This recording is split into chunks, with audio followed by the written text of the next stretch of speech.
It was supposed to be just another quiet afternoon walk. Nothing unusual, nothing to remember. But as he wandered down the winding forest path, his foot hit something hard beneath the fallen leaves. Curious, he bent down. The earth gave way. And then, just for a moment, he glimpsed gold, shining faintly in the dim light. What he would find next would change history, and could make him rich beyond imagination. But not everything buried for centuries wants to be found. John loved walking alone in the forest near his town. It was calm, quiet, and filled with the soft sound of wind in the trees.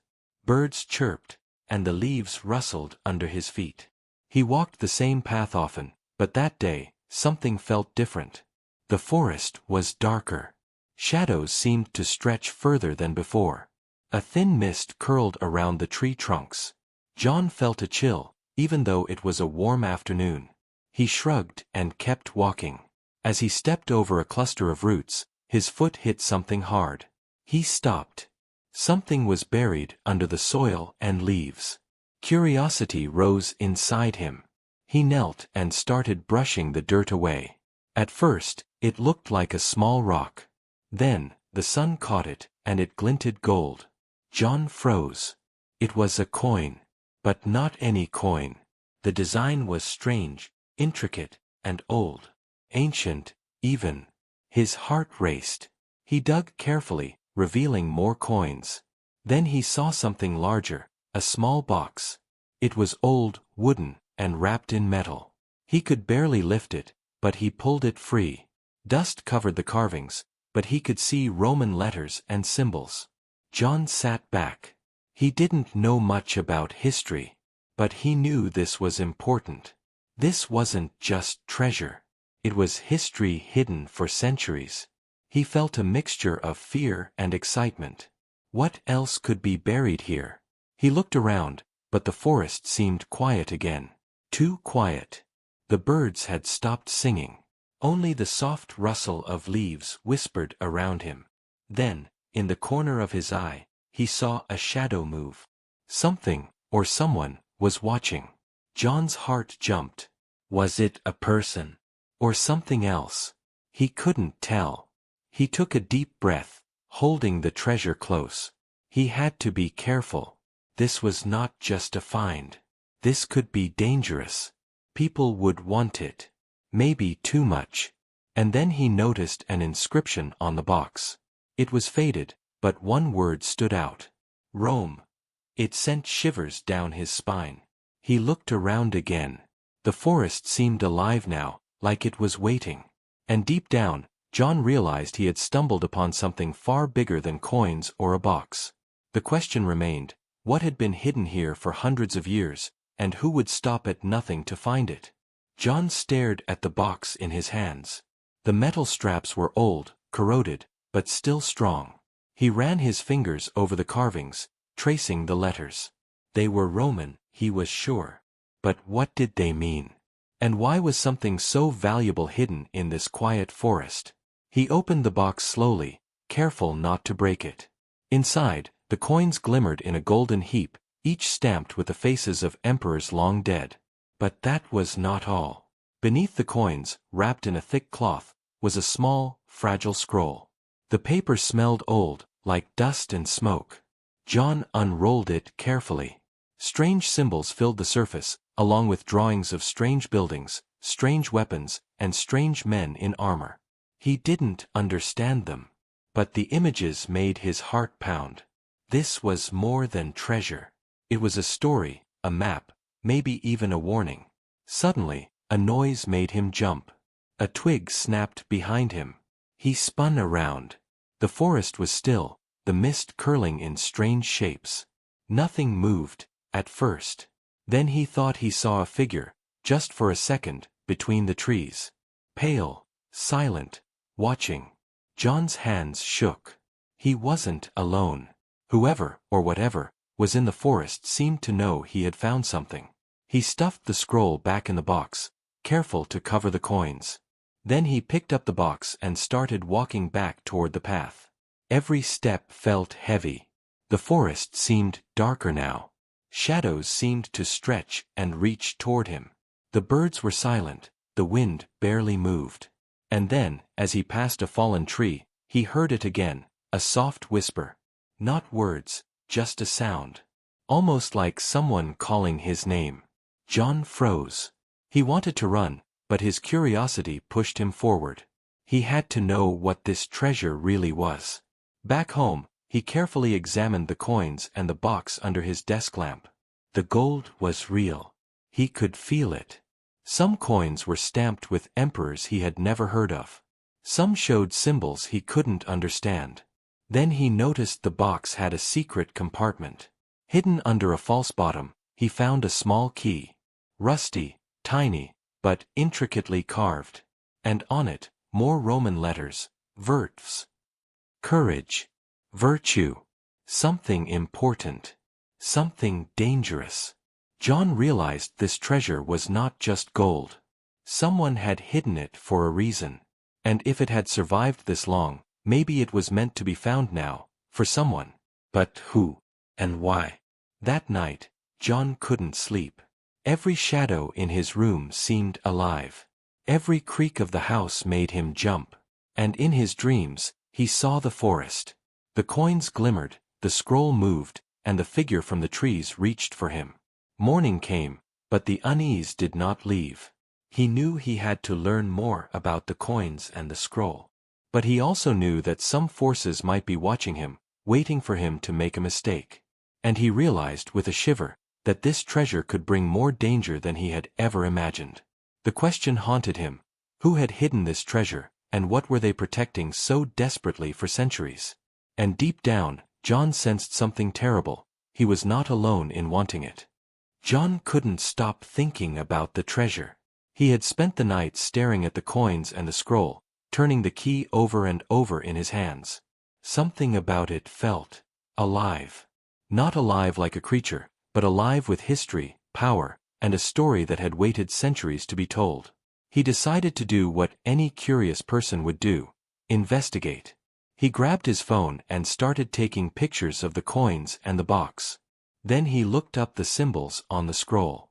Most of them were unfamiliar, but one symbol kept appearing: an eagle perched on a globe. Seemed Roman, yes, but also strange. Not like the coins, not like the usual history books. John visited the town library.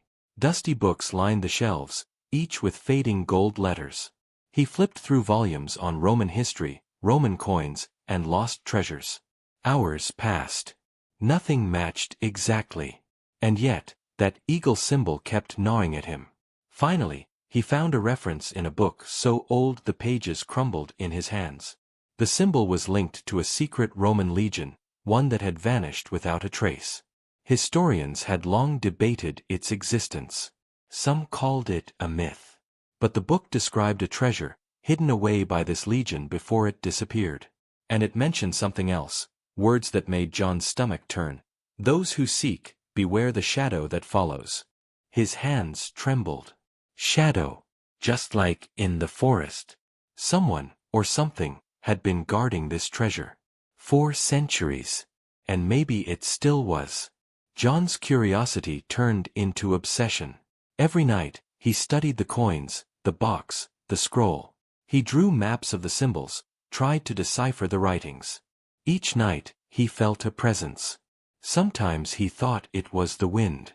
Sometimes he saw flickers in the corner of his eye.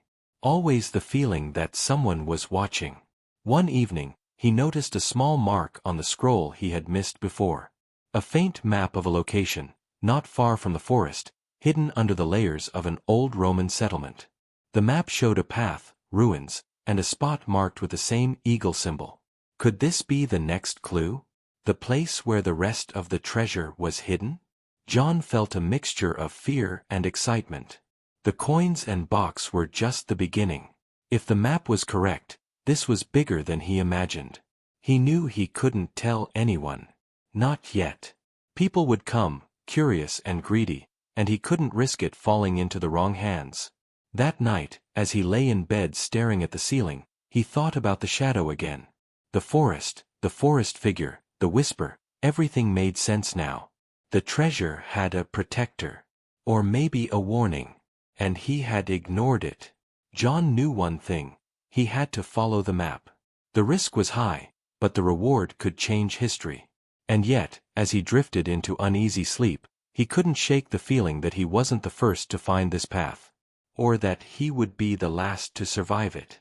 A cold wind brushed against his window, and in that moment he understood: someone, or something, was already moving toward him. The map was not just a clue. It was a trap. The next morning, John packed a small bag. He took the coins, the scroll, and the box with the hidden key. He also brought a flashlight, water, and a sturdy rope. The forest outside his town seemed calm, almost welcoming in the early light. But John knew better. He knew the shadows still lingered. He followed the map on the scroll. It led him deeper into the forest than he had ever gone before. Trees grew thicker, roots twisted across the path, and mist hung low over the ground. Birds were silent. Even the wind seemed to hold its breath. Every step felt heavy, as though the forest itself was watching him. Hours passed. The path led him to a small clearing. In the center stood the ruins of a building. Stone walls, cracked and worn, jutted into the sky. Moss covered the edges. Inside, broken columns and shattered tiles hinted at the building's age. John's heart raced. He knew the scroll had led him here. He stepped carefully into the ruins. Every footfall echoed strangely. The air smelled of damp earth and old stone. As he moved, he noticed strange carvings on the walls. Symbols matching the scroll were etched into the stone: eagles, swords, and a circle surrounding a tiny star. John approached what looked like a doorway. The passage led downward, into darkness. A chill ran through him. The map had shown a hidden chamber, and this had to be it. He flicked on his flashlight and descended slowly, the beam cutting through the thick blackness. The stairs ended at a small room. Dust and cobwebs covered the floor. And there, in the center, was a stone pedestal. On top rested a golden chest. It was larger than the box he had found, covered in Roman carvings. The eagle symbol was there, repeated across the surface. His breath caught. John took a step closer. The room seemed alive now. The shadows on the walls moved as if they had their own will. The air grew colder. A whisper brushed his ear, faint but clear. "Do you know what you are seeking?" He froze. No one was there. He swallowed hard, telling himself it was just the wind. But the whisper had meaning. He could feel it deep in his bones. Whoever, or whatever, had hidden this treasure had left warnings. And John realized he had crossed a line. Carefully, he examined the chest. The lock was missing, replaced by a mechanism shaped like a keyhole. The key from the box fit perfectly. His hands trembled as he turned it. The lock clicked. Slowly, John lifted the lid. Inside was a wealth of Roman artifacts. Gold coins, jeweled necklaces, ceremonial armor, and scrolls, some tied in bundles with red ribbons. But something else lay at the bottom, a small, sealed vial with a dark liquid inside. Its surface shimmered unnaturally. John stared. The scroll had mentioned a power hidden in shadows, but he had not believed it would be something like this. He reached for it, but just as his fingers brushed the glass, a shadow moved across the chamber floor. A low growl echoed in the walls. John spun around. Nothing. Just darkness. But the feeling of being watched intensified. Every instinct in him screamed to run. But he couldn't. Not yet. He had come too far. He realized then that this treasure was not meant to be taken lightly. It had been guarded for centuries, not just by stone walls, but by something else. Something patient. Something waiting for the right, or wrong, person to find it. John had found the chest. He had found the gold. But he had no idea what he had unleashed. The whisper returned, louder this time, almost mocking. "Some things are never meant to leave the shadows." John took a deep breath. He had to understand the vial, the scroll, the symbols. But he knew one thing for certain: the shadows were not done with him. John stared at the vial in his hands. The liquid inside seemed to move on its own, swirling with dark patterns that were almost alive. He felt a chill crawl up his spine. Something about it was wrong. Ancient. Dangerous. Powerful. He placed the vial carefully on the chest, and unrolled one of the scrolls. The writing was dense, but he could make out instructions, warnings, and diagrams. One page showed a ritual, one he didn't understand but could feel its weight. It mentioned unlocking truths buried in darkness, and warned that only the worthy should proceed. The rest would face the shadows. John's curiosity pushed him further. He wanted to see the power. He wanted to understand the treasure.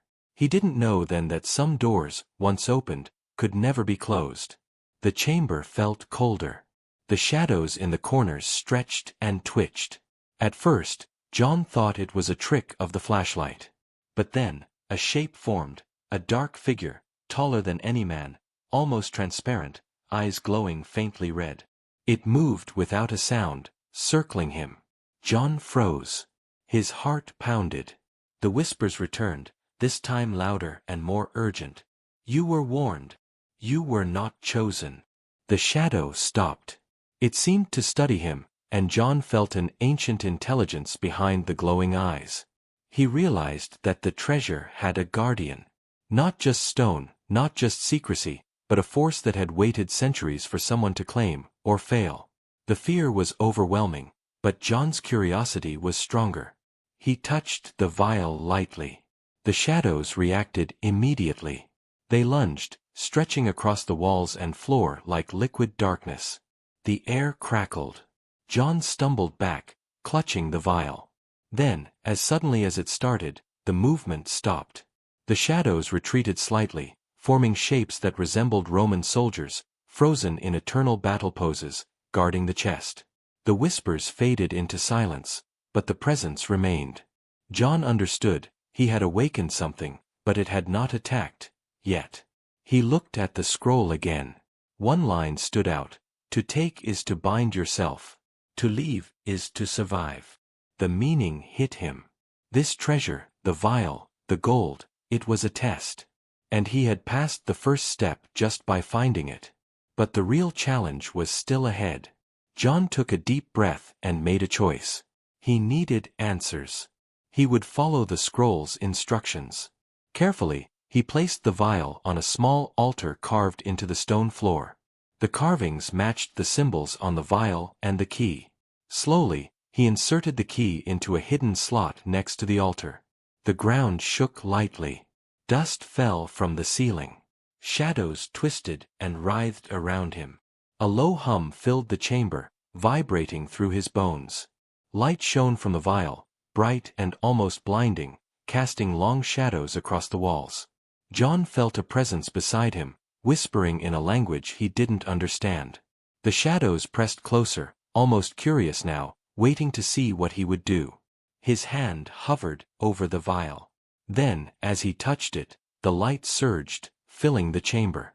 He felt knowledge, images, and voices rushing into his mind. He saw battles, treasures hidden, legions disappearing, and secrets of ancient Rome.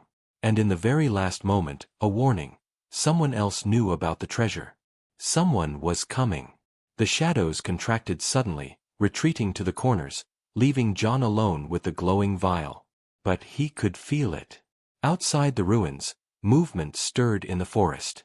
Footsteps, careful and deliberate, approaching the ruins. John knew one thing with absolute certainty. He was no longer alone. And whoever, or whatever, was coming, was not friendly. He had unlocked the first secret of the treasure. But the shadows, the forest, and history itself had many more secrets to reveal. And not all of them would be kind. The question lingered, who was following him, and what would they do when they found the treasure? John froze as he heard the sound of footsteps outside the ruins. Slow, deliberate. Someone, or something, was coming. He glanced at the glowing vial. Its light pulsed like a heartbeat, illuminating the chamber just enough to reveal the dark shapes of the shadows. They remained motionless, watching, waiting. He didn't know who was approaching. A rival treasure hunter? A thief?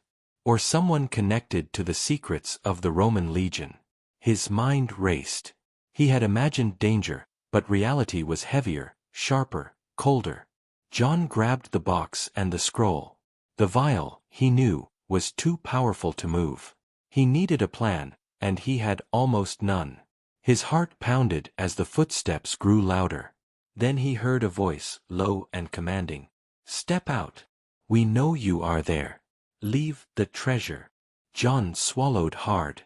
He peeked through a crack in the ruins. Shadows moved outside, among the trees. 2 figures were approaching, wearing dark clothes, faces covered, carrying tools that could pry open chests. They had been tracking him. Somehow, they knew. Fear surged, but so did determination. He had come too far. He had uncovered history, and he wasn't going to let it slip away. He looked at the shadows in the chamber.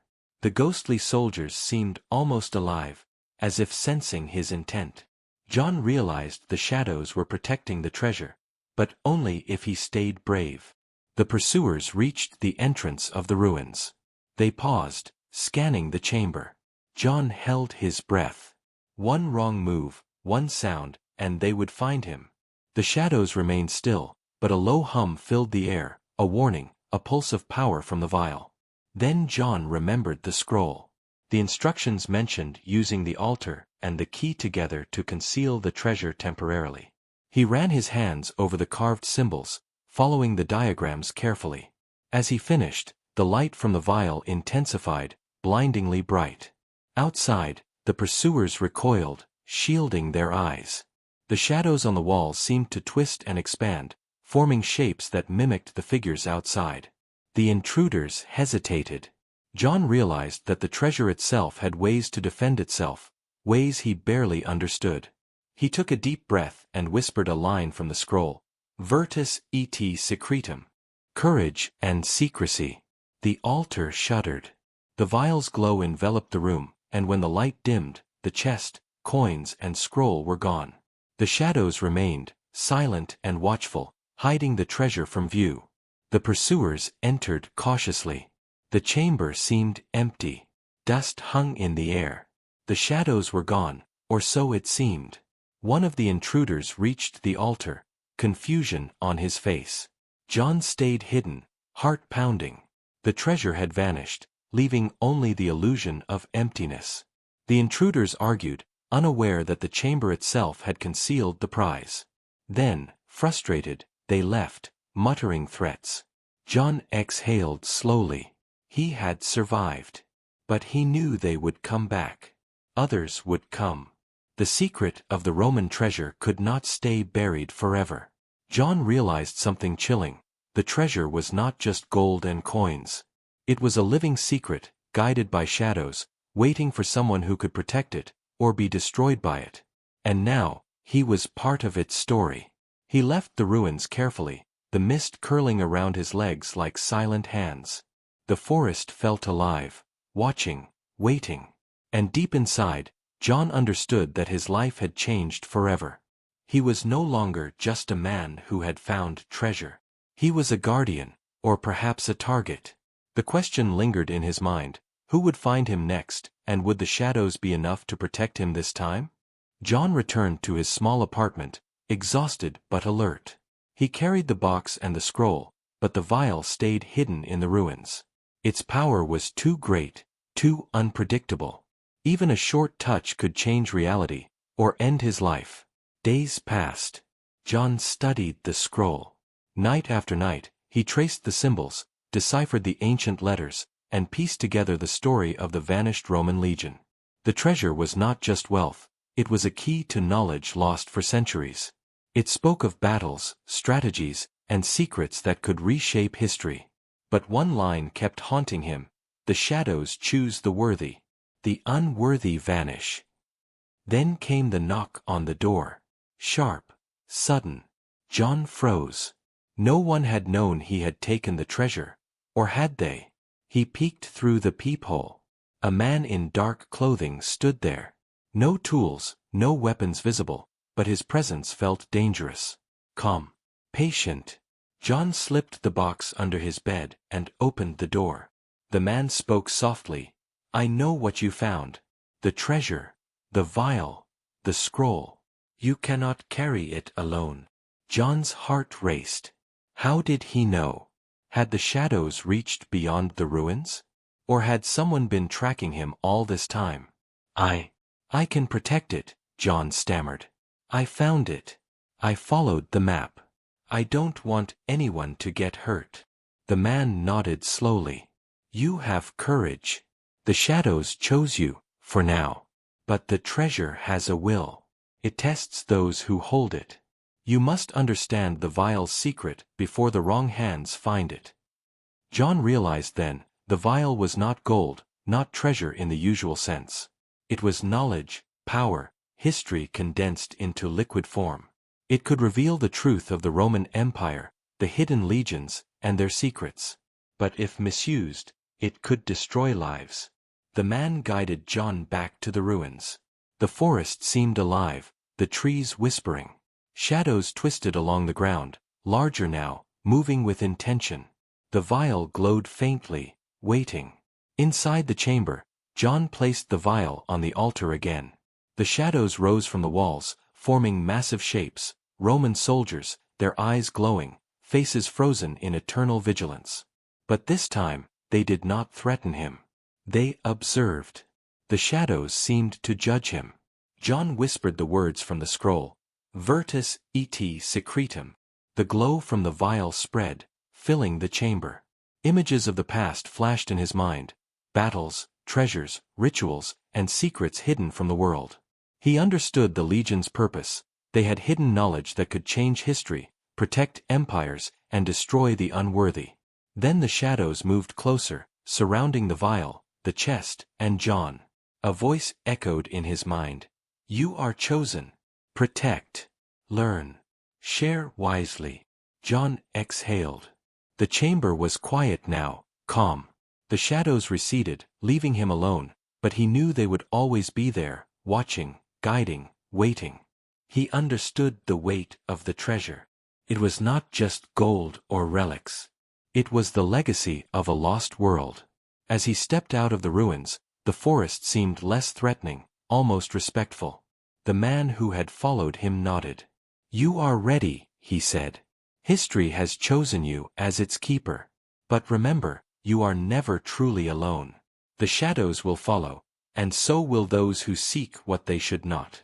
John held the box, the scroll, and the knowledge within. He realized life would never be the same. The treasure was not just a fortune, it was a responsibility. And he knew, deep inside, that the forest, the shadows, and the secrets of Rome would follow him for the rest of his life. And somewhere, in the distance, footsteps echoed. Not threatening, not hostile, just patient. Waiting. Watching. John smiled faintly. He was ready. But the question lingered, who would come next, and what truths would the shadows demand from them? The forest held its breath. The Roman secret endured. And John had become its guardian.